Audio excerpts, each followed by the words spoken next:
UK shoppers are completely in the dark about the effect Brexit will have on their weekly shop. A former Sainsbury's boss has told BBC Panorama. Justin King, who ran the supermarket for a decade, said the last thing any current supermarket boss would reveal was their intention to put up prices, but he added it was very clear shoppers would face higher prices, less choice and poorer quality. The main supermarkets declined to speak to BBC Panorama. Mr. King, who ran Sainsbury's until 2014, said, Brexit, almost in whatever version it is, will introduce barriers that makes it less efficient, which means all three of those benefits, prices, quality and choice, go backwards. Food and farming combined are the UK's biggest manufacturing sector, and the EU is involved all along the chain, from what grows in British fields to the labels in shops. The EU also guarantees free trade across the continent, and Mr. King, who supported Remain, said this frictionless movement kept food prices down. Mr. King, who has said the weaker pound will push up prices, added that EU membership helped retailers find the best suppliers and markets throughout Europe.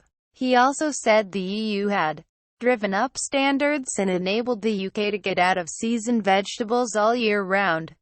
But manufacturing boss and Vote Leave campaigner John Mills believes the EU keeps prices artificially high for the shopper. He said, food prices inside the EU vary from food product to food product, but the average is something like 20% higher than they are in the rest of the world, so there is very substantial scope for food prices coming down if we switch sources of supply outside the EU. Mr.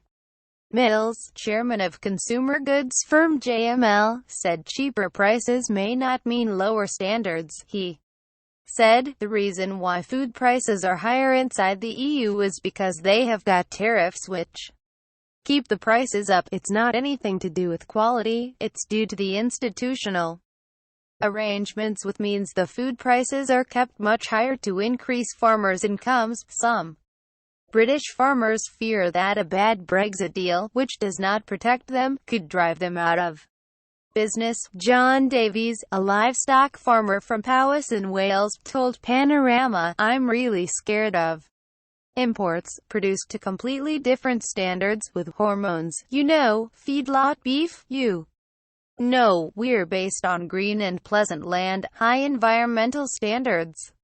We really are proud of that. Feedlots, places where cattle are fattened for slaughter, are common in the US, which is the world's largest beef producer. It supplies 1/5 of the beef eaten around the world, but in the UK, less than 1% of the fresh and frozen beef bought last year came from the US, according to Agriculture and Horticulture Development Board (AHDB). Possibly the most controversial difference in livestock farming either side of the Atlantic is the American use of growth hormones, which is banned in the EU. The UK is largely self-sufficient when it comes to beef, with homegrown British beef accounting for 76% of purchases last year. Brexit could change that, Mr. Davies said. Brexit could have a massive effect on our food-producing ability in this nation. That's a key strategic decision to be made. The Prime Minister has already been driving for new deals in America, and the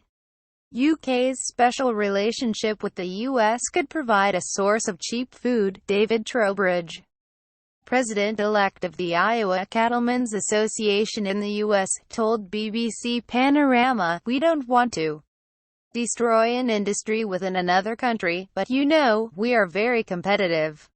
It's up to your consumers on what they want to pay for the product. In the UK, we spend roughly 8% of our income on food. According to the World Economic Forum, Americans spend 6% less than any other country in the world, and that is partly down to large-scale, cheap and efficient farming. Other farmers that Panorama spoke to welcomed Brexit. Jacob Anthony, a 24-year-old fifth-generation beef and sheep farmer who runs a 700-acre farm in Bridgend, Wales, voted to leave the EU. "I'm a young farmer and I'm looking to the future," he said.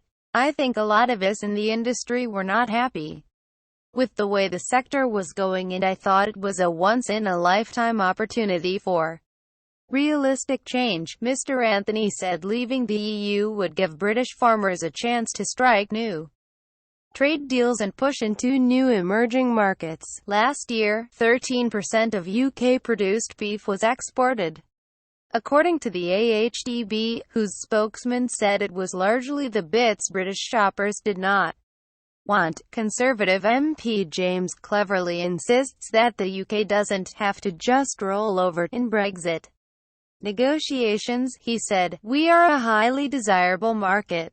That actually gives us some strength in the negotiations." For Mr. Mills, it is the establishment who doesn't really like Brexit, and they are throwing up difficulties all over the place, which I don't think are going to materialize to anything like the extent to which they claim, he said. Ex-Sainsbury's boss Mr. King is concerned, however, that there has been, in my estimation, almost no conversation about the potential impact of Brexit on the food supply chain. By definition, he said, with less than 2 years to go until Brexit, food needs to get on the agenda pretty soon.